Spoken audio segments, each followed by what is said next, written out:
très bon l'organisation. Nous l'avons découvert après. Attention, hein, nous, comme à peu près tous les militaires, on croyait que c'était la deuxième armée du monde, ce qui signifiait qu'elle était opérationnelle, qu'elle avait les armements, et que l'organisation générale du commandement et de la logistique allait être à la hauteur. C'est le mot de Talleyrand, vous savez, sur le vice-électeur, c'est le seul vice qui lui manquait.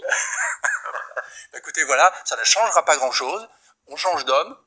Plus souvent on change d'homme, plus on désorganise l'armée, plus on la mécontente, sauf ceux qui peuvent grimper, mais ça, ils sont quand même rares. Donc c'est extrêmement difficile, et le roi Saïm avait tout à fait raison de dire, quand on tape sur les PC, sur les centres de commandement les plus proches, qui sont occupés par des officiers de très haut rang, parce qu'il n'y a pas de strate intermédiaire, eh bien c'est là que ça fait mal, ça désorganise complètement, et c'est pas avec des réservistes de piètre qualité qu'on va améliorer les choses. Et des réservistes qui ne savent même pas où ils vont, parce que par exemple quand vous avez des déserteurs qui parlent, ils disaient que sur l'offensive de Kiev, on leur avait dit l'OTAN a attaqué, ils ne savaient même pas au départ qu'ils allaient faire ce qu'on leur avait pas dit, c'est-à-dire la bataille de Kiev. Ils étaient persuadés pendant 3 jours dans les chars que l'OTAN avait attaqué, c'est ce qu'on leur avait dit. Savent-ils ce que l'OTAN? Non, mais ils ont quand même un problème d'une armée sur la Russie en ce moment, et c'est ça qui est intéressant dans cette crise en analysant, vous avez le problème d'une armée qui est censée, comme vous le dites, vice-amiral, être l'armée puissante du monde et qui ne fonctionne pas. Et c'est ça la surprise. Pour reprendre c'est un mauvais jeu de mots, on dit des vices, il y avait un vice d'emblée, il y avait des généraux, beaucoup d'officiers supérieurs ont été tués. Pourquoi? Parce que d'emblée, il y avait un vice dans cette armée, c'est qu'il manquait d'encadrement intermédiaire. Et donc ce n'est pas du tout étonnant. Oui, c'était tout à fait symptomatique de voir que Vladimir Poutine se met à appeler ses généraux, parce qu'il y a un manque d'encadrement dès le début. Eh bien, il ne pouvait pas y parvenir. Premièrement, augmenter même jusqu'à 1 million les effectifs ne servira strictement à rien s'il n'y a pas de matériel performant. Donc ça, c'est évident. Et le soutien qui s'effrite parfois. On va voir une séquence qui est très parlante et très émouvante, évidemment. Ce sont les familles qui voient partir les leurs pour le combat et souvent, évidemment, pour la mort.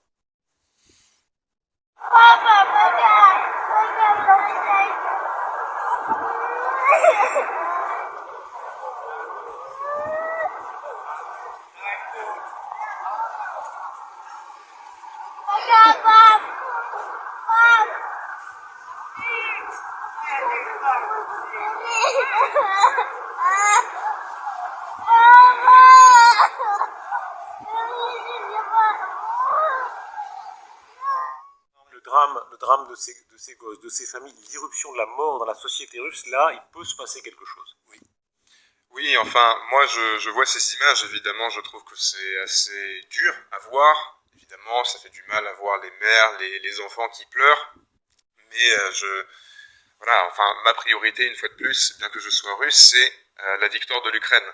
Et ce que je me dis, c'est que c'est réellement dommage, parce qu'il y a une grande partie de ces personnes-là qui ne voulaient pas du tout être mobilisées, qui ont été mobilisées par force, et qui vont servir de chair à canon. Donc c'est une tragédie, tout d'abord, il faut tout de même le préciser, ukrainienne, parce que ce sont les Ukrainiens qui payent le prix le plus élevé, mais c'est aussi une tragédie pour les Russes, le peuple russe, parce qu'en fait, Poutine, tout simplement, est le bourreau de son propre peuple. Il y a un jeu de mots qui est très révélateur. Pardon, juste cet affichage de cette petite graffiti Mobilizatia, expliquez-nous ce que ça veut dire, ce jeu de mots sur mobilisation. Voilà, c'est ce mot-là qui a un sens très précis. Oui, d'ailleurs, je reconnais la maison, c'est un activiste assez connu en Russie qui a une maison avec plein de slogans différents. Mogilizat, ça signifie la sépulturelle. J'arrive toujours pas à dire ce mot ni hier soir, mais en gros, voilà, c'est un l'entombement, c'est la tombe. Voilà, c'est un jeu de mots. Voilà, le mot même c'est tombe, Magila c'est tombe, et donc c'est un jeu de mots. On dit que ce n'est pas une mobilisation, c'est la tombisation, peut-être. Je ne sais pas comment traduire ça mieux. Est-ce que ces images, elles sont diffusées en Russie? Non, elles ne sont pas diffusées en Russie. D'ailleurs, toutes ces images-là, lorsqu'on voit les familles qui pleurent, ce ne sont absolument pas les chaînes de propagande russes ou bien les chaînes Telegram pro-russes qui le publient. Ce sont des chaînes plus ou moins indépendantes, des sources externes, mais en aucun cas des sources pro-gouvernementales. Les seules vidéos que l'on a des sources pro-gouvernementales, c'est les manifestations en soutien à la mobilisation et au soutien à ces pseudo-référendums, et les images des soi-disant longs files dans les villes comme Kherson, sauf que sur les 5 vidéos, on filme tout le temps le même bureau de vote. Est-ce qu'il y a là une déception? On attendait depuis longtemps une réaction de la société russe. On voit que pour l'instant, elle n'est pas si forte. On va voir avec Alexia ce qu'il en est, mais on comprend bien que ce n'est pas encore le déferlement. Tout à fait. voulait Oui, pas. oui, c'est vrai, mais encore une fois, nous sommes dans une guerre de la communication. Et on voit des mouvements de protestation dans des grandes villes, à Moscou, à Saint-Pétersbourg et ailleurs, à Nijni-Novgorod aussi. Donc ça veut dire que quand même il y a un phénomène qui se produit. Jamais au début on n'aurait pu envisager une telle chose. Il y a des médias sociaux et donc on va relayer cette angoisse. Et moi personnellement je pense que même si effectivement ce début de protestation est modeste, c'est quand même de nature à faire boule de neige, éventuellement bouleverser, fragiliser le pouvoir de Vladimir Poutine. Mais je crois qu'il y a plus de 140 millions de Russes. Voilà, oui. Là, il y a combien de gens qui ont été arrêtés? Milliers. Voilà. Donc, Regardons-le très précisément. Je vous interromps, pardon, mais vous disiez quelques milliers, et si on est précis, on a quelques chiffres, quelques indices plus précis. on a en effet quelques chiffres parce que de nombreuses manifestations, vous l'avez dit, ont lieu en Russie, et notamment à Moscou. Avec ce chiffre, selon une ONG, 710 manifestants ont été arrêtés aujourd'hui dans 32 villes différentes à travers le pays, dont près de la moitié dans la capitale. Les images, on les voit ici, elles ont l'air un petit peu clairsemées, mais en réalité, la plupart des manifestants présents ont déambulé ou sont restés immobiles de façon individuelle ou par petits groupes pour ne pas être arrêtés et repérés. Des slogans comme « Nous ne sommes pas de la chair à canon » ont été entendus à Moscou. Il s'agit de l'un des slogans des manifestants opposés à l'envoi des mobilisés en Ukraine. En Sibérie, manifestation aussi. Et puis à Saint-Pétersbourg, dans la deuxième ville du pays, où là aussi des manifestants se sont fait discrets avec le même mode opératoire. Depuis mercredi, jour de l'annonce de la mobilisation partielle, près de 1400 manifestants, ce sont les chiffres, ont été arrêtés à travers la Russie. Certains d'entre eux, on l'a dit, ont raconté que les autorités leur ont remis un ordre de mobilisation au commissariat, une pratique illégale selon le Kremlin. Cyril Amourski. Oui, ce que je voulais dire, c'est que déjà, lorsque j'ai parlé de milliers, je voulais dire en termes de manifestants au total dans le pays, mais moi ce que je trouve assez intéressant, c'est non seulement de voir, comme vous l'avez mentionné, la plupart des personnes qui manifestent aujourd'hui, ce sont en petits groupes. Expliquez-moi l'utilité réellement de ce type de manifestation. Je ne cesserai de le répéter. Aujourd'hui, dans un régime... Cyril. Non, mais il y a beaucoup de courage quand même, Cyril. Mais ce il y a n'est pas beaucoup de suffisant. Non, mais le courage, c'est un début. À mon avis, vous êtes russe. Oui. Vous allez dans la rue, vous dites « Je suis contre la mobilisation ». Vous avez, comme on le voit sur ces images, 4 à 5 policiers qui foncent sur vous. Et bravement, vous levez la tête. Regardez les images de ces gens qui lèvent la tête et qui montent dans un bus. Regardez cette femme. Qu'est-ce qui va arriver à cette... de récupérer cette femme auprès des mains des policiers. Combien de personnes ont réussi? Justement, c'est le rôle des journalistes indépendants d'être sur place pour dire qu'est-ce qui se passe après, etc. Mais c'est un acte de courage comme on a rarement vu depuis le début de la guerre. Il y a tous en même temps. Dans la manifestation, si j'ose dire, rappelez-vous, au début, c'était des politiques, des députés, des conseillers municipaux de Moscou, Saint-Pétersbourg.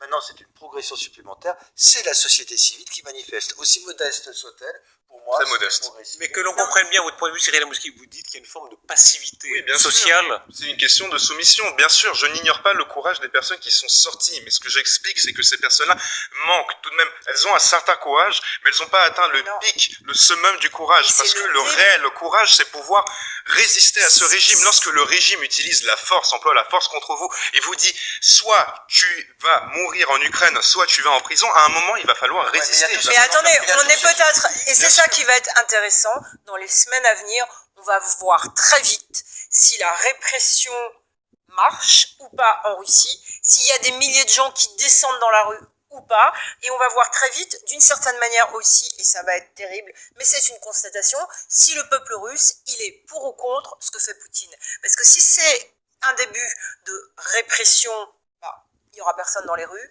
S'il y a un peuple qui soutient Poutine avec une communication qu'on décrypte, mais on n'est pas sur place encore une fois pour le voir, eh bien ça voudrait dire que Poutine a quand même le peuple russe pour lui. C'est terrible. Non, mais il n'y a pas... C'est pas ainsi que j'analyserai la situation. C'est pas une question de soutien ou pas envers Poutine. C'est une question tout simplement d'être passif. Il y a une grande partie de la population qui est contre cette mobilisation, mais elle ne souhaite pas participer aux manifestations parce qu'ils ont beaucoup trop peur. C'est pas un signe de soutien forcément au régime, c'est tout simplement parce que ces personnes-là ont peur. Elles ont peur d'être internées, elles ont peur de se faire arrêter, elles ont peur de se faire tabasser par des policiers.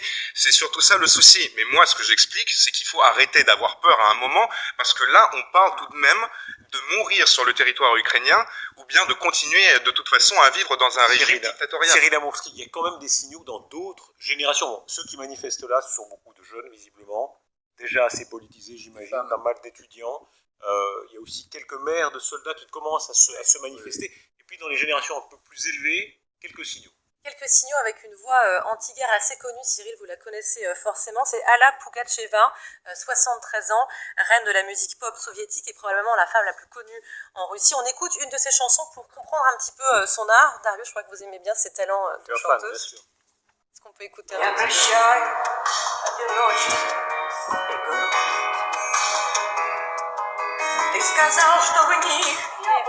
entendu, Alla Pugacheva, 73 ans aujourd'hui, elle a dénoncé la guerre de Poutine qui tue selon elle des soldats pour objectif illusoire. Depuis l'invasion en Ukraine, la Russie a pris des mesures de répression contre la dissidence en infligeant des amendes aux artistes qui font des commentaires anti-guerre comme le sien. Une telle critique de la part de l'une des plus grandes célébrités en Russie, évidemment rare, et potentiellement une critique qui est dangereuse pour elle, puisque les propos d'Alla Pugacheva illustrent le niveau d'inquiétude de l'élite russe en ce moment. On sait que dans la Russie, historiquement, déjà sous l'Union soviétique, beaucoup de gens avaient une sorte de double personnalité, ils devaient vivre avec ce régime de mensonges. Est-ce qu'il y a une perpétuation de ça, selon vous ? Moi, tout ce que je peux dire par rapport à Pugacheva concrètement, c'est que c'est pas la première fois qu'elle est contre quelque chose que fait Poutine. En 2014, elle faisait partie de ces artistes qui étaient contre l'annexion de la Crimée, et je peux vous dire qu'ils n'étaient pas nombreux.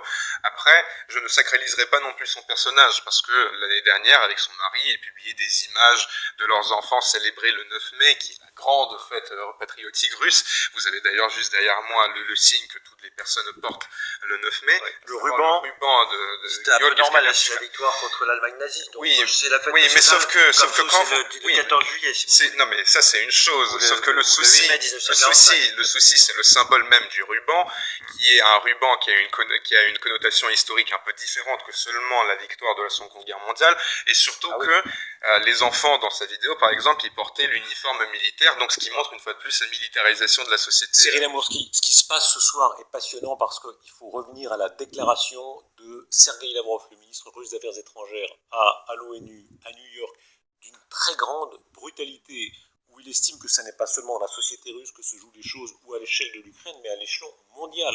Ils veulent un nouvel ordre mondial et sont prêts à se battre là, avec un certain nombre d'alliés. On va en parler, ce qui va se passer en Iran, en Chine, mais aussi en Europe, notamment en Italie. Écoutez d'abord la déclaration de Sergueï Lavrov. L'avenir de l'ordre mondial se décide aujourd'hui, et c'est clair pour tout objectif